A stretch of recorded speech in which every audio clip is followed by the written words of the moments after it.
गोविंद हे गोपाल हे गोविंद राखो शरण अब तो जीवन हारे हे गोविंद गोपाल हे गोविंद हे गोपाल अब तो जीवन हारे हे गोविंद हे गोपाल नीर पीवन हे तू गयो नीर पीवन हे तू गयो सिंधु के किनारे नीर पीवन हे तू गयो सिंधु के किनारे सिंधु बीच बसत ग्राम सिंधु बीच बसत ग्राम चरण दर पछारे हे गोविंद हे गोपाल हे गोविंद हे गोपाल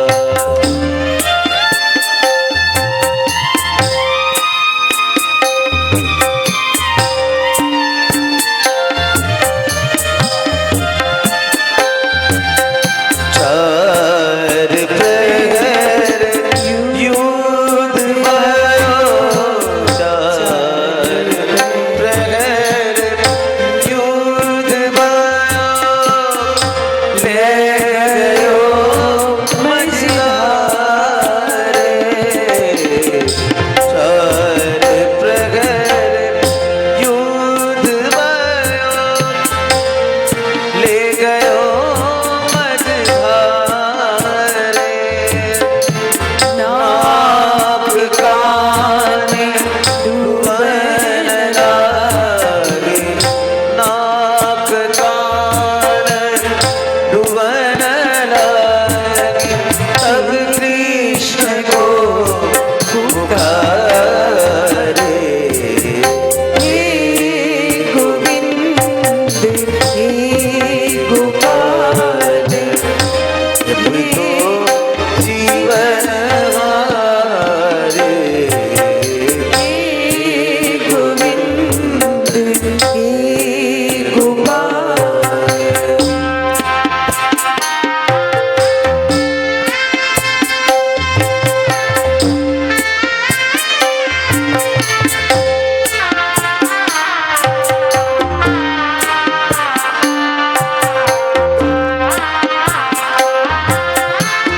द्वारिका में शब्द भयो शोर भयो भारे द्वारिका में शब्द भयो शोर भयो भारे शंख चक्र गदा शंख चक्र गदा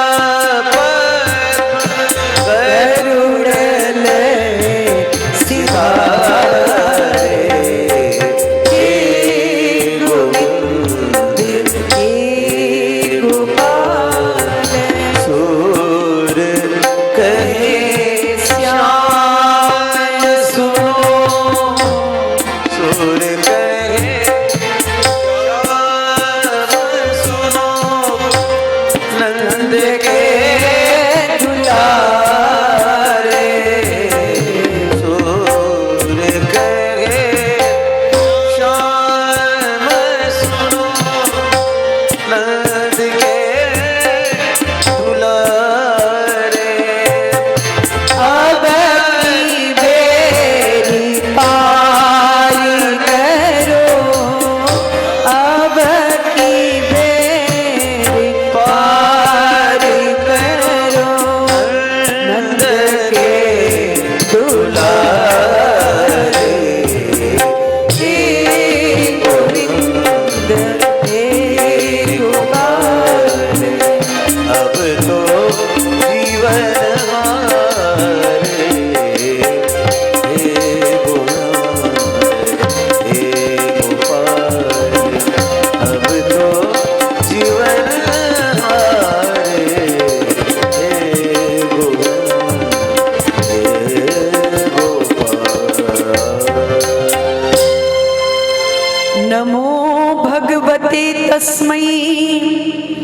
एतद् चिदात्मकं पुरुषायादि बीजाय परेशाया विधिमहे। गजराज कहता है कि जो इस जगत का समस्त मूल कारण है, जो समस्त जगत का पालन, सृजन और संगरण का जो परम हेतु है, उस परम तत्व को मेरा प्रणाम है। वह कौन है? नाम किसी का नहीं लिया। आकाश में सारे देवता अपने अपने विमानों में बैठ करके आ गए। ब्रह्मादिक देवता देख रहे हैं कि गजराज के जीवन में संकट आया है, तो ये हमारा नाम लेगा तो हम तुरंत इसे बचाने जाएंगे। देवराज इंद्र खड़े हैं, माता भगवती खड़ी हैं, पर गजराज ने नाम किसी का नहीं लिया। कि एवं गजेंद्र मुपवर्णित निर्विशेषम ब्रह्मादयो विविध लिंग विधाभिमाना नेते यदोपशश्रिपुर निखिलात्मकत्वा तत्राखिलामरमयो हरिराविरासे। गजराज ने किसी का नाम नहीं लिया, स्तुति लंबी चौड़ी गाई, पर नाम किसी का नहीं लिया। भगवान ने सोचा कि जो किसी का नाम नहीं है वो हमारा नाम है। यदि हम बचाने के लिए नहीं गए तो ये गजराज डूब जाएगा, मर जाएगा। सो अपना बिना नाम सुने ही गोविंद गरुड़ पर आरूढ़ होकर के गजराज की रक्षा करने के लिए दौड़ पड़े। जब गजराज ने की सूंड तिलबर बाहर रह गई और गजराज ने देखा कि मेरे प्रभु गरुड़ पर आरूढ़ होकर के आए हैं, अब तक किसी का नाम नहीं लिया था, पर जैसे ही प्रभु पर दृष्टि पड़ी, सरोवर में एक कमल खिला हुआ था, उसी कमल को अपनी सूंड से तोड़ करके और कमलाकांत के चरणों में समर्पित करते हुए गजराज कहता है कि सो अन्ते सरस्सुरु बलेन गृहीत आर्तो दृष्ट्वा गरुत्मतिख उपात चक्रम उक्षेप्य साम्बुजकरं गिरिमाघ कृच्छा नारायणे अखिल गुरो भगवन् नमस्ते। नारायणे अखिल गुरो भगवन् नमस्ते। अब तक किसी का नाम नहीं लिया, पर जैसे ही प्रभु को देखा तो हे नारायण मेरे प्राणों की रक्षा करो। डूबते डूबते जब गोविंद के चरणों में कमल समर्पित किया, कमलाकांत तुरंत दौड़ पड़े और उसकी सूंड को पकड़ करके गजराज के सहित ग्राहक को सरोवर से बाहर खींच लिया। अपने सुदर्शन चक्र से उस ग्राहक का मस्तक विदीर्ण कर दिया। ग्राहाद विपाटित मुखादरिणा गजेंद्र, मुख से उसका सुदर्शन चक्र से गला काट दिया। ग्राहक का उद्धार हो गया, गजराज के प्राणों की रक्षा की। बोलिए भक्त वत्सल भगवान की। गजराज के जीवन में संकट आया था तो गोविंद को पुकारा, पर आते ही गोविंद ने सबसे पहले ग्राहक को उबारा। पहले भगवान ने ग्राहक का उद्धार किया। क्यों? हमारे संत यहाँ प्रश्न करते हैं, भाई बचाने तो गजराज को आए थे, फिर ग्राहक का उद्धार पहले कैसे क्यों किया? तो हमारे संत इसका बड़ा ही सुंदर समाधान देते हैं। हमारे महाराज जी तो कहते थे कि भाई हम जीवन में भजन नहीं कर सकते, कोई बात नहीं, लेकिन जो भजनानंदी संत हों उनके चरणों को पकड़ लो तो वो तुम्हें भगवान उससे पहले तुम्हारा उद्धार करेंगे। अरे जिसने भगवान के चरण पकड़े हैं उसका तो उद्धार होना निश्चित है ही, पर जिसने भक्त के चरण पकड़े हैं भगवान उससे पहले उसका उद्धार कर देते हैं। इसलिए गजराज तो पूर्व जन्म का पांडेय देश का इंद्रद्युम्न का राजा था, भगवान का परम भक्त था। एक दिन देवालय में बैठ करके भजन कर रहा था, उसी समय देवल अगस्त मुनि वहां पर आए। उठ करके इसने प्रणाम नहीं किया तो अगस्त मुनि को क्रोध आ गया। उन्होंने इसे हाथी बनने का श्राप दे दिया। परंतु लोग कहते हैं कि अरे संत महात्मा तो बात बात पर क्रोध करते हैं, गुस्सा श्राप दे डालते हैं, पर परंतु कभी ये विचार क्यों नहीं किया? आप लोगों ने संतों के मुख से कई बार कथा सुनी होगी, सत्संग किया होगा। संत क्रोध करते हैं, पर संतों के क्रोध में भी भक्त पर अनुग्रह ही छुपा हुआ होता है। जिस संत ने जिस को श्राप दिया है उसे भगवान अवश्य मिले हैं। ऐसी एक भी कथा नहीं, ऐसा एक भी दृष्टांत नहीं जिसमें संत ने किसी को श्राप दिया हो और उसे भगवत प्राप्ति ना हुई। ये जो ग्राह था ये पूर्व जन्म का हुहु नाम का गंधर्व था, क्योंकि देवताओं में दो गंधर्व हैं, हुहु और हाहा। इनका काम है देवताओं को हंसाना, इनका मनोरंजन करना। एक बार ये देवल ऋषि सरोवर में नदी में स्नान कर रहे थे, इसे मजाक सूझी और इसने नदी में जाकर के देवल ऋषि का चरण पकड़ लिया। देवल ऋषि संध्या वंदन कर रहे थे, एकदम घबरा गए कि किसने हमारा जल में पैर पकड़ लिया, कहीं कोई जल का जंतु तो नहीं है। एकदम घबरा गए तो ये निकल करके जोर जोर से हंसने लगा। अरे महाराज जी, आप तो एकदम डर गए, देवल ऋषि के तो पसीना छूट गए।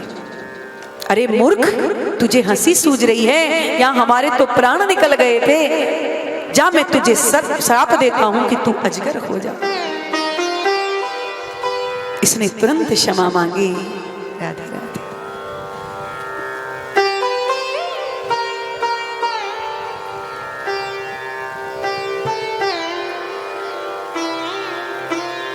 इसने तुरंत क्षमा मांगी, महाराज मैंने आपके चरण ही तो पकड़े थे, कोई अपराध तो नहीं किया, और हमारा तो काम ही है लोगों का मनोरंजन करना।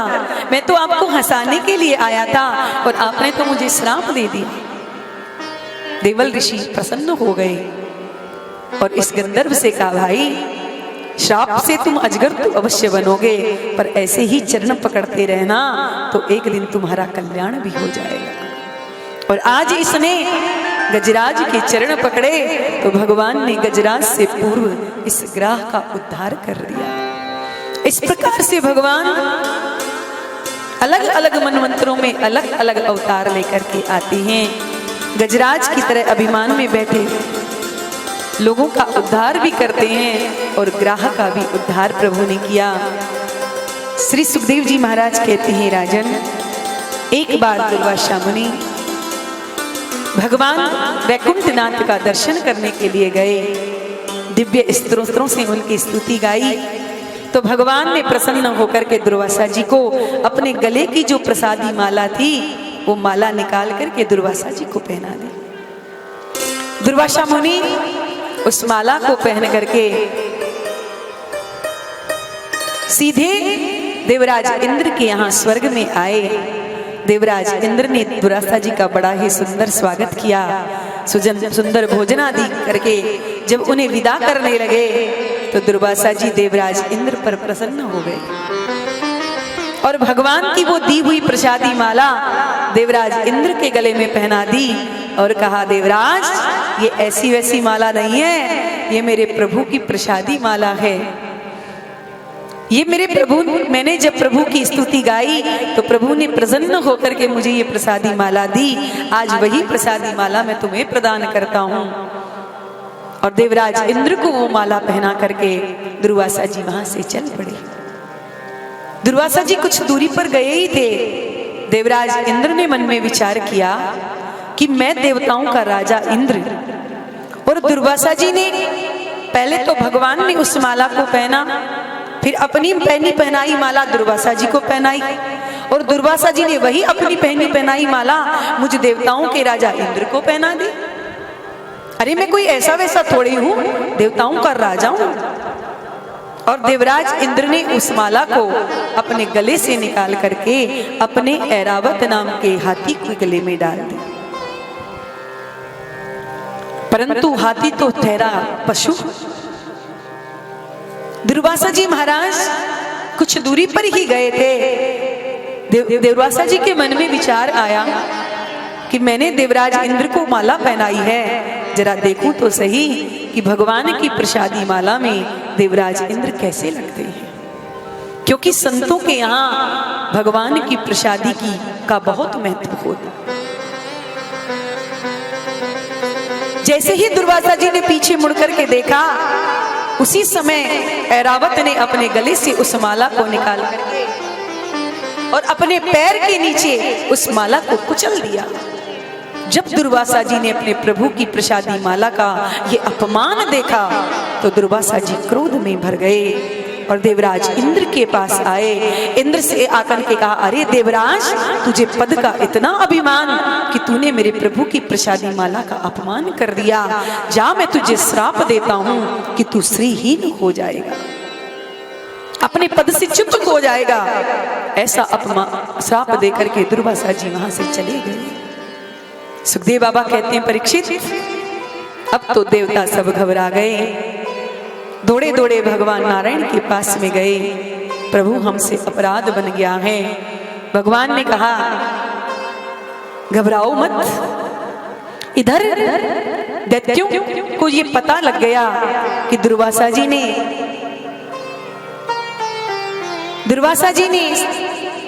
देवराज इंद्र को श्राप दे दिया है।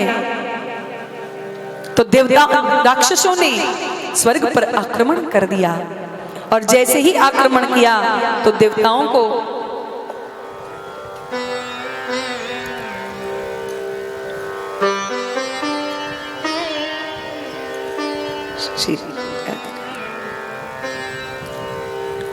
देवता वहां से स्वर्ग देवताओं ने जाकर के अपने गुरु बृहस्पति से कहा, गुरुदेव। तो गुरुदेव ने कहा,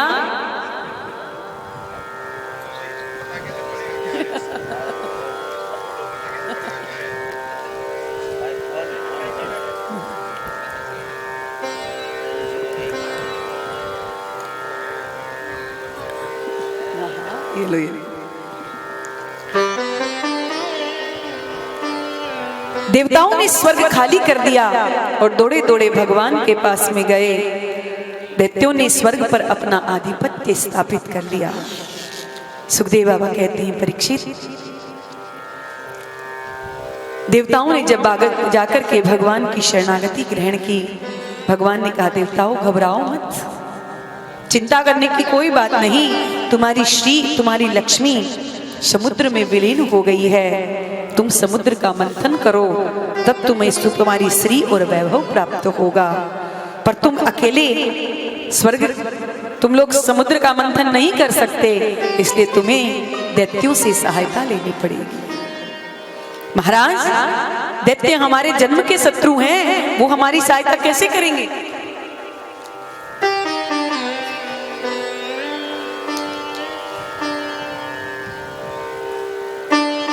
तो भगवान ने कहा कि अरियोपी ही संदेया सती कार्यार्थ गुरवे। अरे जब अपना कार्य हो आवे, अपना कार्य सिद्ध करना हो, तो महाराज गधे को भी बाप बनाना पड़ता है। परंतु जहां काम आवे सुई, तो कहा करे तलवार। अरे जब सुई से काम चल जाए तो फिर तलवार चलाने की क्या आवश्यकता है? इसलिए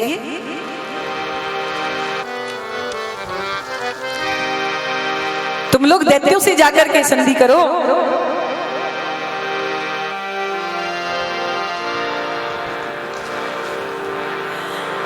तुम लोग दैत्यों से जाकर के संधि कर लो।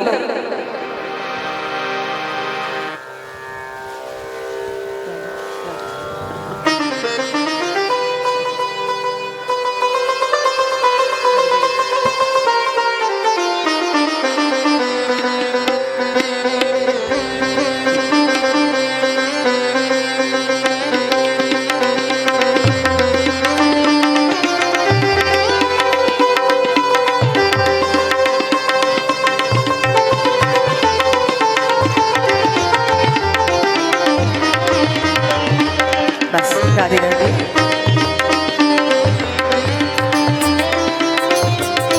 तो की कथा में समय देना है इसको।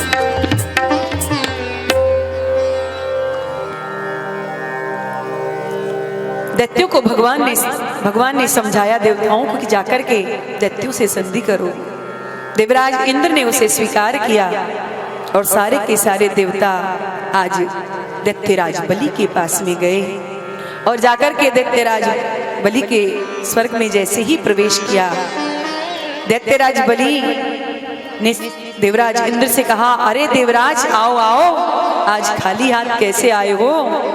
दैत्य सब देवताओं को मारने के लिए दौड़े, पर दैत्यराज बलि ने रोक दिया कि देवता इस समय निहत्ते हैं और निहत्ते पर हम वार नहीं करते।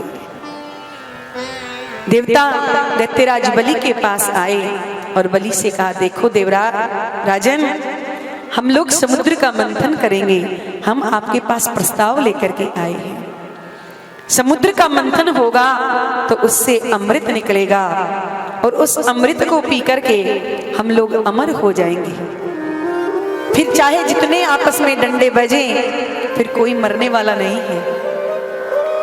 दैत्यों ने कहा, ये बात तो बिल्कुल ठीक है, ठीक है, हम तुम्हारी सहायता करेंगे। और दैत्य देवताओं का साथ देने के लिए, समुद्र का मंथन करने के लिए उनके साथ समुद्र के तट पर आए। परंतु अब समस्या ये आ गई कि समुद्र का मंथन कैसे हो, क्योंकि बिना रई के समुद्र का मंथन कैसे होगा। तो भगवान ने आदेश किया कि तुम मंदराचल को लेकर के आओ, उसे रई बनाओ।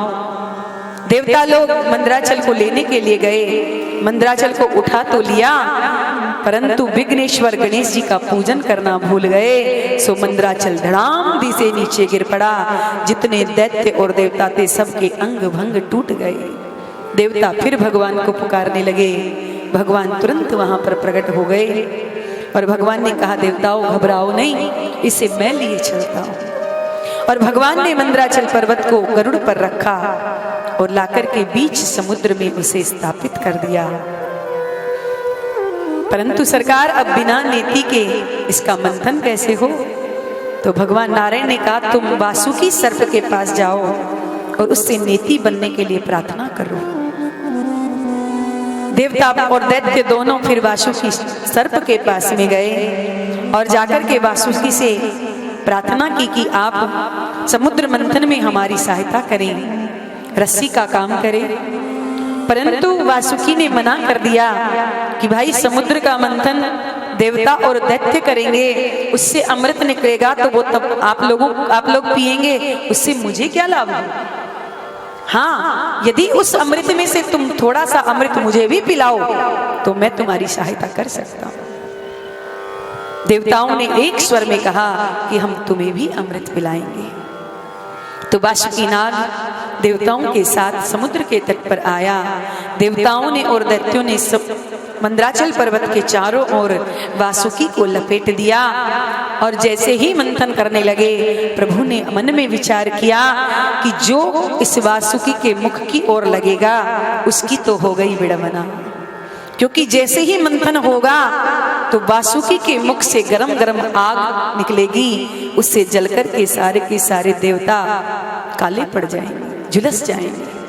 तो भगवान ने क्या नाटक किया कि भगवान ने देवताओं से कहा, अरे देवताओं, तुम लोग उच्च कुल में उत्पन्न हुए हो, इसलिए वासुकी के मुख की ओर तुम लगोगे। और आप लोग जानते हैं कि दैत्य जो हैं वो उल्टी खोपड़ी के हैं। तुम लोग उल्टा कहोगे तो वो सीधा सीधा चलेंगे, इसलिए भगवान ने भी चाला किया। एक बड़ा ही सुंदर दृष्टांत है। एक पंडित जी महाराज थे, उनकी जो धर्म पत्नी थी, पंडित जी जो कहते वो उसके बिल्कुल विपरीत चलती थी। अब पंडित जी को अपना काम करना हो तो वो हमेशा उल्टा ही बोलते थे। एक दिन घर में कोई मेहमान आने वाले थे। अब पंडित जी ने सोचा कि यदि मैं इससे कहूंगा कि घर में कोई मेहमान आ रहे हैं, तुम्हें भोजन बनाना है उनके लिए, तो ये बनाएगी नहीं, तो क्या करेगा। पंडित जी घर में आए और आकर के अपने धर्म पत्नी से कहा, देखो देवी, हमारे घर में मेहमान आने वाले हैं, परंतु तुम बिल्कुल भोजन मत बनाना। अरे हम बाजार खूब दुकानें हैं, वहीं से खरीद करके ले आएंगे और उनको जिमा देंगे, भोजन पवा देंगे। पंडितानी कहने का, वाह महाराज जी, हमारे घर में मेहमान आएंगे तो क्या हम बाजार से लाकर भोजन कराएंगे? अरे मैं खुद बनाऊंगी उनके लिए। और उसने भोजन बनाया, पंडित जी का काम भी हो गया। भाई उल्टे बोल रहे हैं तो सीधा काम हो रहा है। उसने भोजन बनाया, मित्र लोग आए, बड़े प्रेम से पंडित जी ने भोजन करवा दिया। भोजन हो गया, मित्र लोग सब चले गए। अब एक बार आया हरिद्वार के कुंभ का मेला। अब पंडित जी को जाना है हरिद्वार, पर अब रास्ते में जाएंगे तो कुछ खाने के लिए तो चाहिए। पंडित जी ने आकर के अपनी धर्म पत्नी से कहा, देखो देवी, इस बार 12 वर्ष के बाद कुंभ का मेला पड़ रहा है हरिद्वार में, और हमने सोचा है कि हमें वहां जाना चाहिए, परंतु देवी अब रास्ते के लिए बाल भोग आदि कौन बनाएगा? एक काम करेंगे, हम रास्ते में ही पालेंगे। कौन अब उसके लिए इतना परिश्रम करेगा? पंडिता ने कहा, वाह महाराज, इतनी दूर यात्रा पे जाएंगे तो क्या बाजार का खाएंगे? अरे मैं खुद बनाऊंगी अपने घर में और खुद बना करके लेके चलूंगी। अब उसने खूब बढ़िया लड्डू बनाए, मठरी बनाई और सब भोजन का, रास्ते का, बाल भोग का सब सामान एकत्रित कर लिया। पंडित जी अपनी धर्म पत्नी के साथ हरिद्वार भी पहुंच गए, हर की पौड़ी भी पहुंच गए। परंतु पंडित जी जानते हैं कि मैं इसे सीधा सीधा कहूंगा तो, उल्टा कहूंगा तो सीधा काम बन जाएगा। पर हरिद्वार गंगा के तट पर पंडित जी से एक गलती हो गई कि पंडित जी सीधा सीधा बोल गए। पंडित जी ने कहा कि अरे देवी जी, गंगा की बड़ी तेज धारा है, तुम इसमें है ना डुबकी मत लगाना, ज्यादा भीतर मत जाना, किनारे पर ही बैठ करके नहा लेना। पंडिता ने कहा, वाह पंडित जी, गंगा के तट पर आई हूं तो किनारे पर बैठ करके नहाऊंगी क्या? अरे मैं तो बीच में जाकर डुबकी लगाऊंगी। सो बीच में चली गई और डुबकी लगाई तो बहती चली गई। अब पंडित जी सिर पकड़ करके जोर जोर से चिल्लाएं, अरे मेरी पंडितानी चली गई, अरे मेरी पंडितानी को कोई बचाओ। बेचारे मछुआरे सब पकड़ने वाले जो तैराक थे जाल लेकर के आए, जाल सीधा फेंके। पंडित जी हाथ जोड़ जोड़ करके, अरे भैया तुम इस जाल को टेढ़ा फेंको, टेढ़ा, क्योंकि जीवन भर टेढ़ी ही चली है तो ये टेढ़ी ही बहेगी, सीधी बहने वाली नहीं। तो महाराज ये भगवान भी बड़े चालाक हैं। भगवान जानते हैं कि ये असुर, मैं सीधा सीधा टेढ़ा कहूंगा तो ये सीधे सीधे चलेंगे और सीधा बोलूंगा तो टेढ़े चलेंगे। तो भगवान ने भी बड़ी चालाकी की और देवताओं से कहते हैं, अरे देवताओं, तुम लोग उच्च कुल में पैदा हुए हो, इसलिए वासुकी के मुख की ओर तुम ही लगना। तो दैत्यों ने कहा, महाराज चाहे समुद्र का मंथन हो चाहे मत हो, मुख की तरफ लगेंगे तो हम लगेंगे। भगवान ने सोचा हो गया अपना काम। तो अब देवता सब मुंह लटका करके रह गए, महाराज हम उच्च कुल में उत्पन्न हुए हैं, क्या हम सर्प की पूंछ पकड़ेंगे? भगवान ने इशारा किया, बस इसी में कल्याण है, तुम पूंछ पकड़। और देवताओं ने सर्प की पूंछ पकड़ी और दैत्यों ने पकड़ा वासुकी का मुख। और जैसे ही मंथन करना प्रारंभ हुआ तो वासुकी के मुख से गरम गरम आग निकलने लगी। सो ही जो दैत्य थे वो सब जल करके सब काले पड़ गए। अब मन में पछताने लगे, अरे भैया बड़े बाप के बेटे बने तो देखो क्या हाल हुआ है। इसलिए भैया जीवन में छोटा बनने में ही फायदा है। हमारे संत कहते हैं कि छोटे बछड़ा पै पिए, बड़े होत बुस खात। अरे भैया छोटे रहते हैं तो दूध पीने को मिलता है और बड़े हो गए तो फिर घास मिलता है, दूध कुछ नहीं मिलता। इसलिए हमेशा छोटा बनने में ही फायदा है, बड़े बनने में कोई फायदा नहीं। समुद्र का मंथन हुआ। सुखदेव जी महाराज कहते हैं, परीक्षित जैसे ही समुद्र का मंथन हुआ तो सबसे पहले उस समुद्र से हलाहल विष निकला। सारे देवता घबरा गए और प्रभु से कहा, प्रभु हम तो इस विष से जल रहे हैं, अब हम क्या करें? तो भगवान ने कहा कि तुम सब भगवान शंकर की शरण में चले जाओ। सारे देवता मिलकर के उस विष को लेकर के भगवान भोलेनाथ की शरण में आए और आकर के भगवान भोलेनाथ से कहा कि देव देव महादेव भूतात्मन भूत भावने त्राहि नये शरणापन्नम त्रैलोक्यम देहेनाथ विषा।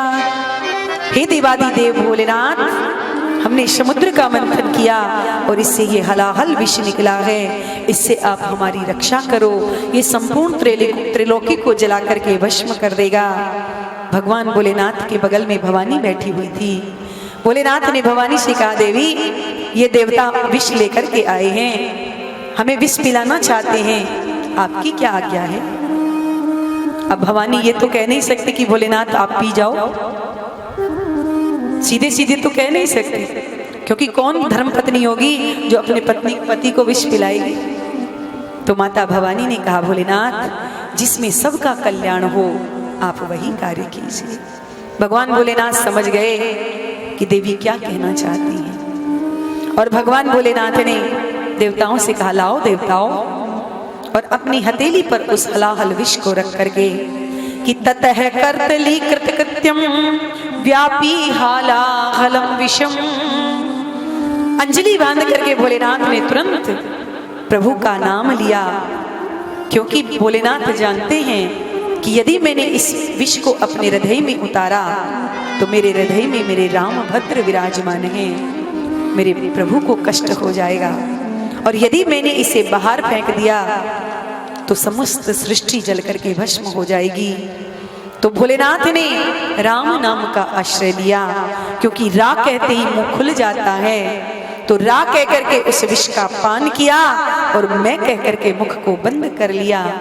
राम नाम के बीच में उस विष को अपने गले में धारण किया, ना उसे भीतर उतारा ना उसे बाहर निकाला। उस विष को पीने के कारण भोलेनाथ का ना कंठ नीला पड़ गया है।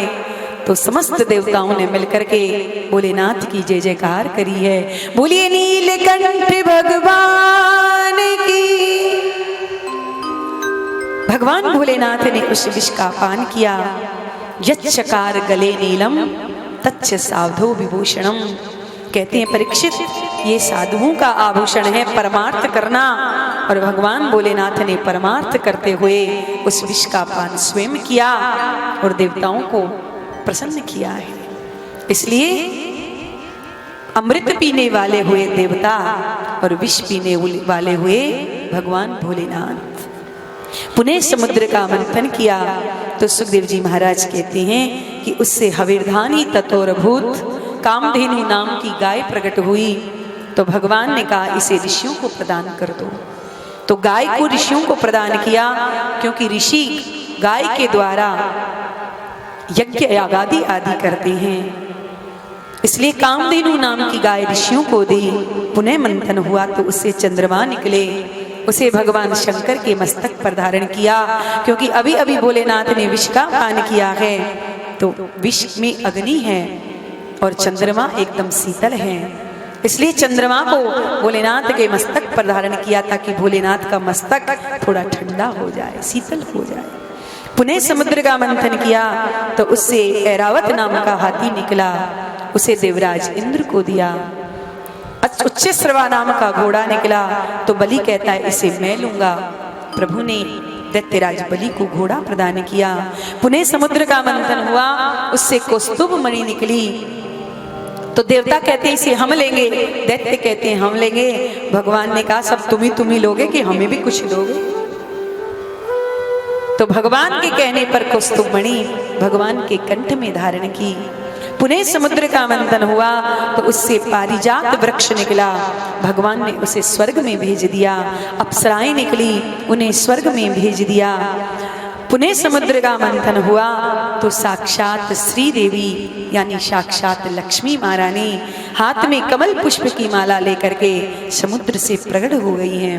बोलिए लक्ष्मी मैया की।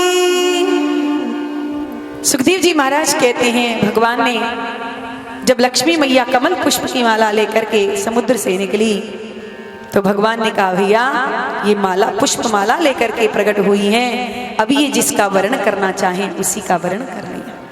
भगवान तो एक तरफ जाकर के विराजमान हो गए। अब लक्ष्मी जी जिसका वर्ण करें उसका करें। तो एक पंक्ति में देवता, एक पंक्ति में दैत्य, एक पंक्ति में ऋषि मुनि बैठ गए, एक पंक्ति में भगवान भोलेनाथ भी अपना चिमटा गाड़ करके बैठ गए। लक्ष्मी जी ने सर्वप्रथम ऋषियों की मंडली में प्रवेश किया तो सबसे पहले श्री दुर्वासा मुनि बैठे थे। माता लक्ष्मी ने विचार किया कि ये बड़े तपस्वी तेजस्वी ऋषि तो हैं, परंतु इनके नाक पर ही गुस्सा रखा रहता है, बात बात में श्राप दे डालते हैं। इसलिए वहां से आगे बढ़ गई, भगवान भोलेनाथ के सामने गई और कहा ये हैं तो बड़े शांत, परंतु इनका वेश बड़ा अमंगल है। ये सदा शमशान में वास करते हैं, इसलिए उनमें भी न्यूनता दिखाते हुए दैत्य और देवताओं में न्यूनता दिखाते हुए लक्ष्मी जी सब में कुछ ना कुछ कमी निकाल करके आगे बढ़ी। तो आगे भगवान नारायण विराजमान थे। जब भगवान नारायण पर लक्ष्मी जी की दृष्टि पड़ी तो माँ लक्ष्मी कहती हैं कि ये हैं तो मंगलम भगवान विष्णु, मंगलम गरुड़ध्वजे, मंगलम पुंडरीकाक्षे, मंगलायस्तनोहरि। ये हर प्रकार से मंगल हैं, परंतु इनमें थोड़ी सी न्यूनता ये है कि मुझे पाने के लिए लोग कितने लालायित हो रहे हैं और इन्हें देखो, इनके सामने खड़ी हूं पर एक दृष्टि उठाकर भी मेरी ओर नहीं देख रही है, मेरी उपेक्षा कर रहे हैं। और लक्ष्मी सदा उसी के पीछे पड़ती है जो लक्ष्मी जी को उपेक्षित करते हैं, लक्ष्मी जी का त्याग करते हैं। लक्ष्मी सदा उन्हीं के पीछे पड़ती है। जो लोग लक्ष्मी को चाहते हैं लक्ष्मी जी उनके हाथ नहीं आती, और जो लक्ष्मी की उपेक्षा कर देते हैं लक्ष्मी जी उनके पीछे पड़ी रहती है। हमारे सदगुरुदेव भगवान लक्ष्मी जी की ओर ताकते भी नहीं थे, परंतु लक्ष्मी जी जहां बैठ जाते थे वही लक्ष्मी का ढेर लग जाता था। ऐसे हमारे सदगुरुदेव भगवान। तो संत त्याग करना जानते हैं, संत हर वस्तु को त्याग देते हैं, उसे अपना नहीं मानते, इसलिए लक्ष्मी उनके पीछे पड़ी रहती है। और हम लोग क्या करते हैं, हम लक्ष्मी को पकड़ने का प्रयास करते हैं, और जितना लक्ष्मी को पकड़ने का प्रयास करते हैं लक्ष्मी उतना ही दूर भागती रहती है।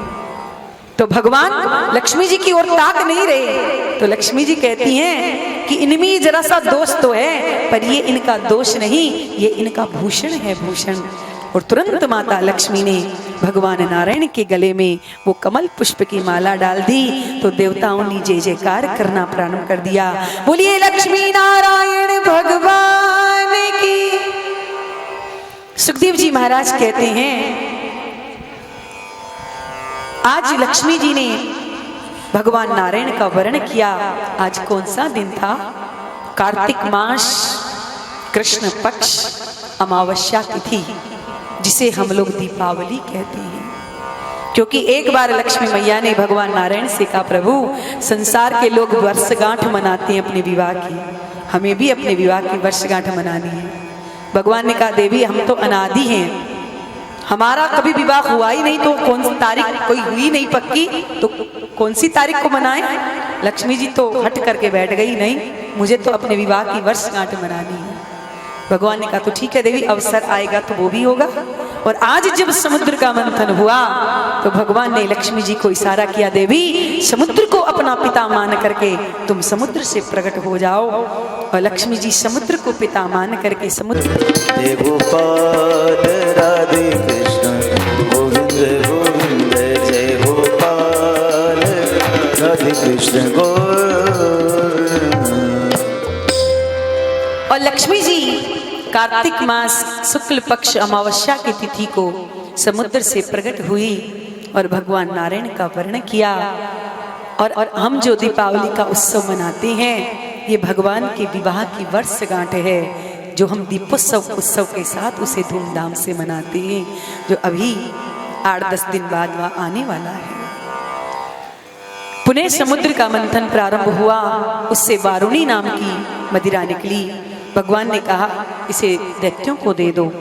वारुणी पीकर के सब दैत्य मस्त हो गए। पुनः समुद्र का मंथन हुआ तो साक्षात भगवान नारायण धन्वंतरी भगवान के रूप में अमृत का कलश लेकर के समुद्र से प्रकट हो गए। बोलिए धन्वंतरी भगवान की। अमृत का कलश देखते ही दैत्यों ने इशारा किया, अरे भैया अब देर करने की आवश्यकता नहीं है, इसी के लिए इतना सब परिश्रम हो रहा था। और दैत्यों ने उस अमृत कलश को भगवान धन्वंतरी के हाथ से छीन करके दैत्य वहां से 9-2-11 हो गए। देवता बेचारे रोते रोते रह गए, ले गयो ले गयो। भगवान ने इशारा किया, भैया रोने की आवश्यकता नहीं, जो मेरी शरण में आ जाता है उसकी गई हुई वस्तु भी उसे प्राप्त हो जाती है, इसलिए घबराओ मत। इधर दैत्य उस अमृत को लेकर के चले गए, पर आपस में ही झगड़ा करने लगे। अहम पूर्वम, पहले मैं पीऊंगा, पहले मैं बड़ा हूं, मैं पीऊंगा। और मैं के चक्कर में आपस में झगड़ा होने लगा। भगवान को अवसर मिला और भगवान छल छबली छोरी का रूप बना करके हाथ में गेंद लेकर के उसे क्रीड़ा करते हुए दैत्यों के समक्ष पहुंच गए।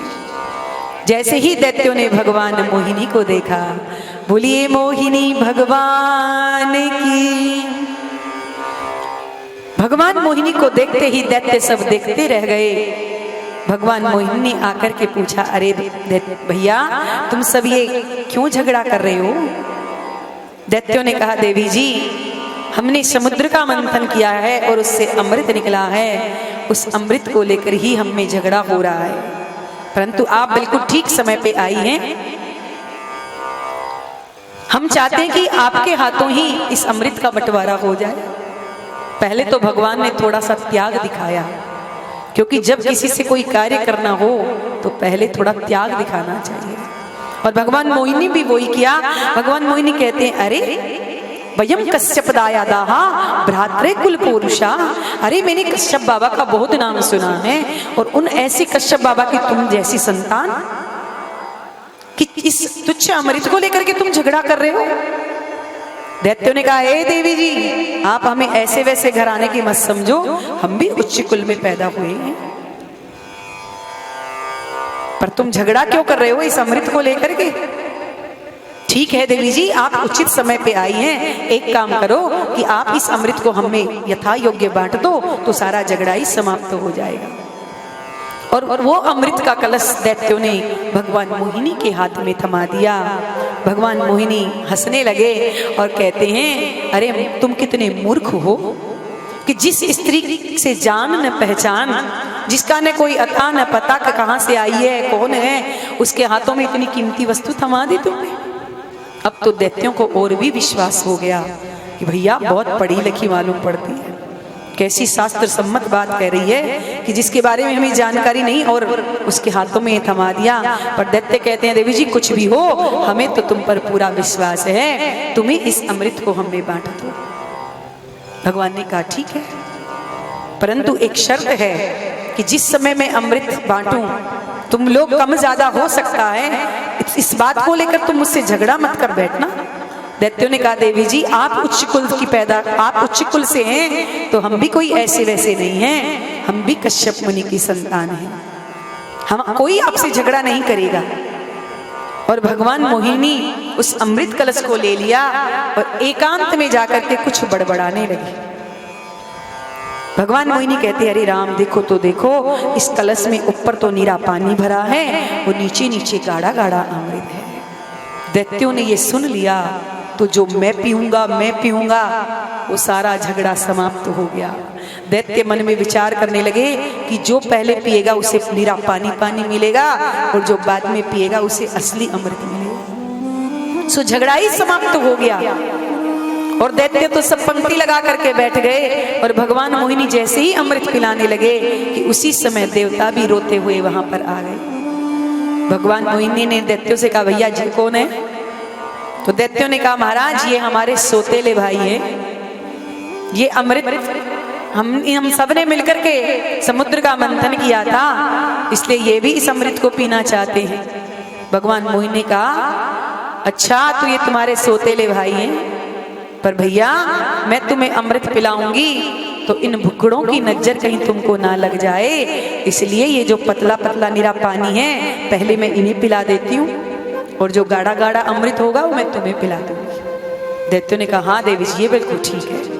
और भगवान ने इशारा किया तो एक पंक्ति में देवता बैठ गए, एक पंक्ति में दैत्य बैठ गए। अब देवताओं को तो भगवान अमृत पिला रहे हैं और दैत्यों की ओर अपनी रूप सुधा की मोहिनी बिखेर रही हैं। प्रभु देवता सब अमृत पी करके डकार ले रहे हैं, परंतु दैत्यों में एक स्वरभानु नाम का राक्षस था।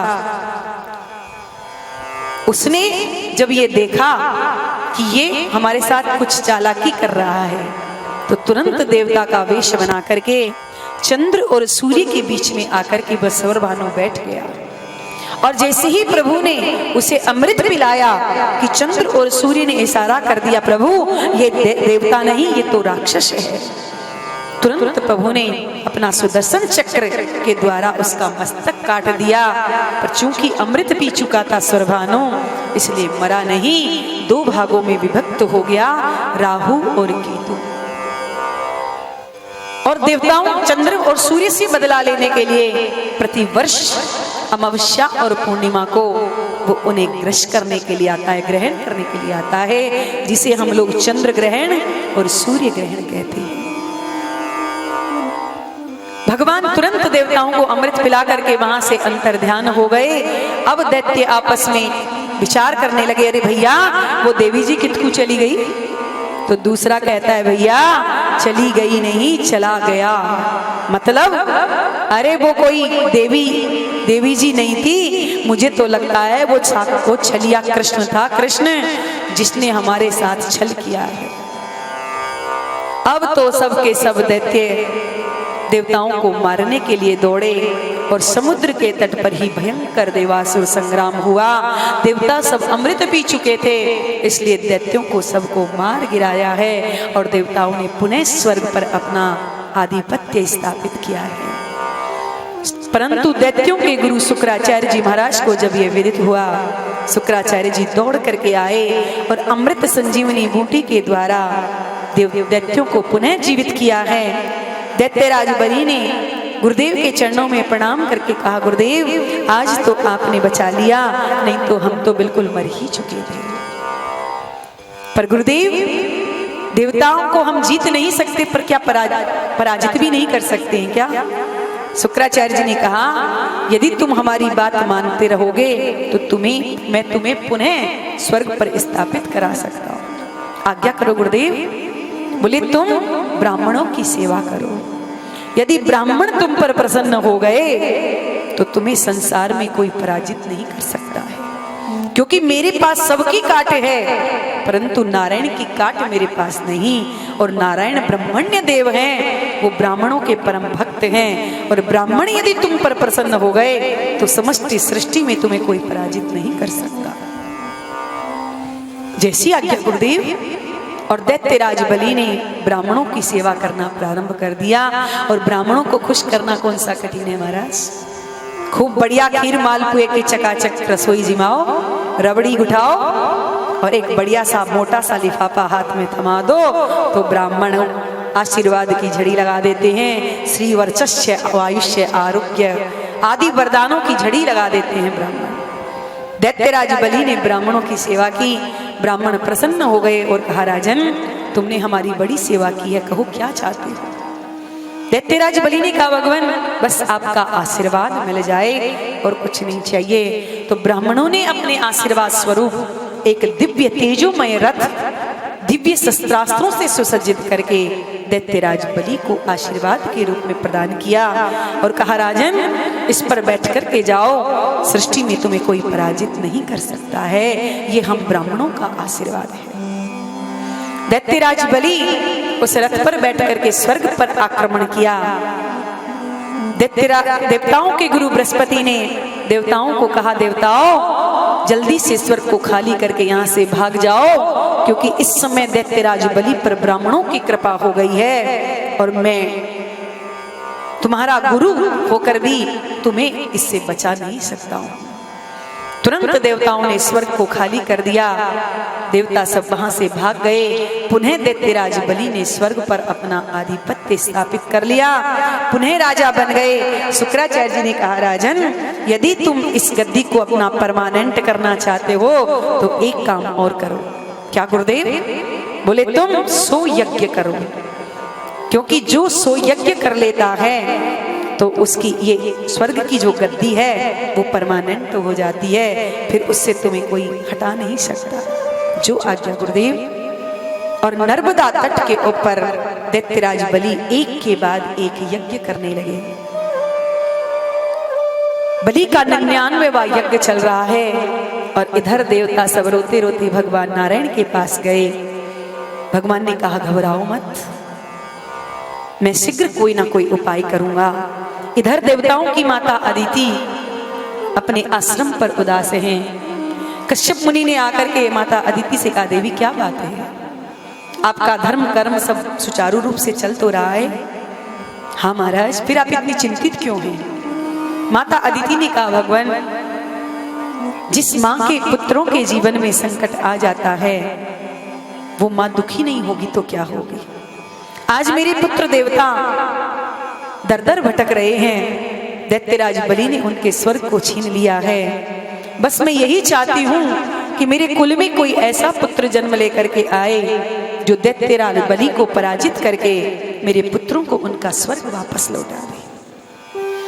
कश्यप मुनि ने कहा, देवी, उसके लिए आपको एक व्रत करना होगा, जिस व्रत का नाम है पयोव्रत। ये फाल्गुन मास के शुक्ल पक्ष की प्रतिपदा से लेकर के द्वादशी पर्यंत किया जाता है। यदि तुमने निष्ठा के साथ इस व्रत को किया तो मैं कहता हूं कि तुम्हारी इच्छा पूर्ण हो जाएगी। माता अदिति ने पयोव्रत किया और जैसे ही मां अदिति का पयोव्रत पूर्ण हुआ, भगवान मां अदिति के समक्ष प्रकट हो गए और मां अदिति से कहा, मां, मैं जानता हूं कि आपने ये पयोव्रत क्यों किया है, मैं इसे पूर्ण करने के लिए स्वयं आपका पुत्र बनकर के आऊंगा। भगवान वहां से अंतर्ध्यान हो गए। सुखदेव जी महाराज कहते हैं, कालांतर में भाद्रप्रद शुक्ल पक्ष द्वादशी तिथि अभिजित मुहूर्त दिन के ठीक मध्याह्न में माता अदिति के गर्भ से भगवान वामन का प्रादुर्भाव हुआ है। बोलिए वामन भगवान की। भगवान वामन का प्रादुर्भाव हुआ। समस्त देवता ऋषि मुनि भगवान वामन का दर्शन करने के लिए आए हैं। हमारे यजमान भी यहाँ पर भगवान वामन का पूजन करेंगे और हम सब लोग मिलकर के भगवान वामन की स्तुति गाएंगे। रूप वामन को बनायो रे बिहारी जी ने, रूप वामन को बनायो रे बिहारी जी ने, रूप वामन को बनायो रे बिहारी जी ने, रूप वामन को बनायो रे बिहारी जी ने, हो बिहारी जी ने, हो बिहारी जी ने, हो बिहारी जी ने, हो बिहारी जी ने, रूप वामन को बनायो रे हरि जी ने, रूप वामन को बनायो रे बिहारी जी ने। बोलिए वामन भगवान की।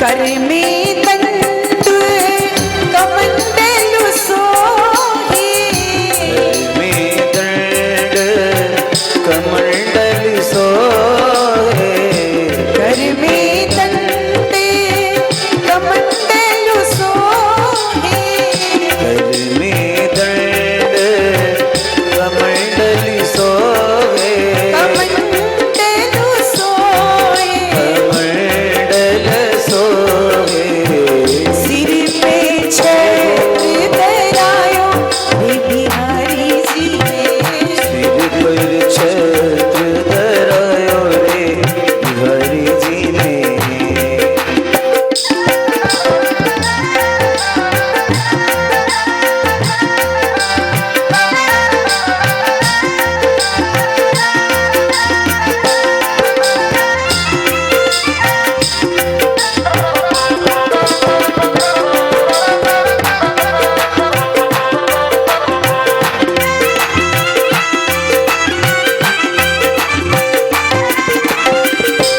माधुरी मूरत सावली सूरत, माधुरी मूरत सावरी सूरत,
वामनं दृष्ट्वा मोदिमाना महर्षये कर्माणि कारयामासु पुरस्कृत्य प्रजापतिम्।